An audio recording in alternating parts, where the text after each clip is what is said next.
शहाजाद भट्टी नावाचा एक आतंकवादी हा पाकिस्तानमध्ये बसून भारतामध्ये काही आतंकवाद्या कारवाया घडून आणण्याचा प्रयत्नामध्ये होता। त्याचा हा डाव हाणून पाडण्याकरता जी माहिती गुप्त माहिती ATSला त्या ठिकाणी प्राप्त झाली होती, तर संपूर्ण राज्यामध्ये जवळजवळ 157 ठिकाणी त्या ठिकाणी त्याच्याशी संबंधित असलेल्या लोकांना पकडण्याकरता छापे टाकण्यात आलेले आहे। अजून काही गुप्त माहिती ATSकडे आली आहे। जवळजवळ 100पेक्षा जास्त लोकांना त्या ठिकाणी ताब्यात घेणं चौकशी केलेली आहे। अजून काही ठिकाणी त्या ठिकाणी कार्यवाही अपेक्षित आहे। अशा पद्धतीची माहिती त्या ठिकाणी ATSला प्राप्त झाली होती की समाजामधले काही विध्वंसक लोक यांना त्या ठिकाणी हेरणं आणि त्या ठिकाणी त्यांना शस्त्र उपलब्ध करून देण्याकरिता ऑनलाईन पैसे पाठवणं, पैसे देणं, पैसे उपलब्ध करून देणं आणि त्या माध्यमातून काही कार्यवाया घडून आणणं असा प्रयत्न त्या ठिकाणी ह्या आतंकवाद्याचा होता।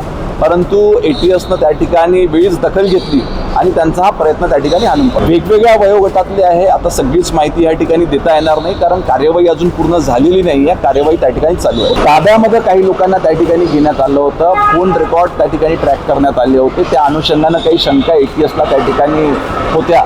त्या शंका दूर करण्याकरता आणि अजून माहिती मिळवण्याकरता त्या ठिकाणी काही लोकांना ताब्यात घेण्यात आलं। निश्चितपणे जे काही त्यांच्यावर काही गंभीर जर का कोणी कार्यवाही केली असेल तर गुन्हे देखील त्या ठिकाणी दाखल होईल। आता केवळ ताब्यात घेतलेलं आहे, त्याची चौकशी अजून त्या ठिकाणी चालू आहे। महाराष्ट्रातल्या जनतेला आतंकवादी हल्ल्यांपासून सुरक्षित ठेवण्याकरता ATS सदैव त्या ठिकाणी कार्यरत असते।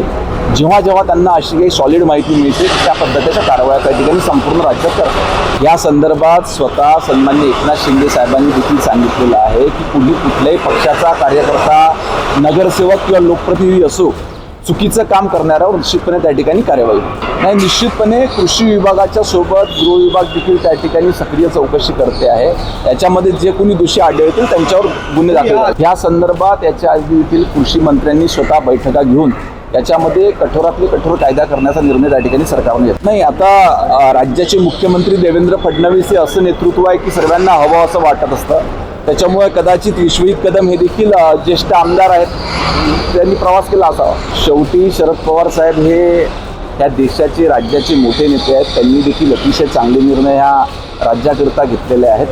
याच्यावर माझ्यासारख्या छोट्या कार्यकर्त्यांना प्रतिक्रिया देणं नाही। शेवटी राज्यामध्ये लाडकी बहीण योजना ह्या राज्यातल्या महिलांना सक्षमीकरणाकडे नेण्याकरता केलेली आहे। निश्चितपणे त्याचा मोठ्या प्रमाणावर फायदा राज्यातल्या लाडक्या बहिणींना होतोय। नाही, या संदर्भात वेगवेगळ्या ठिकाणी काही लोकप्रतिनिधीच्या हातून जे चुकीचे कार्य होतात त्यांच्यावर कार्यवाही करण्याचे निर्देश त्या ठिकाणी माननीय मुख्यमंत्री मोदयांनी दिलेले आहेत। देशातल्या प्रत्येक कुटुंबाला त्या ठिकाणी पिण्याचं चांगलं पाणी मिळालं पाहिजे याच्याकरता ऐतिहासिक योजना देशाचे प्रधानमंत्री सन्माननीय नरेंद्रजी मोदी यांनी संपूर्ण देशभरामध्ये जलजीवन योजना आणली।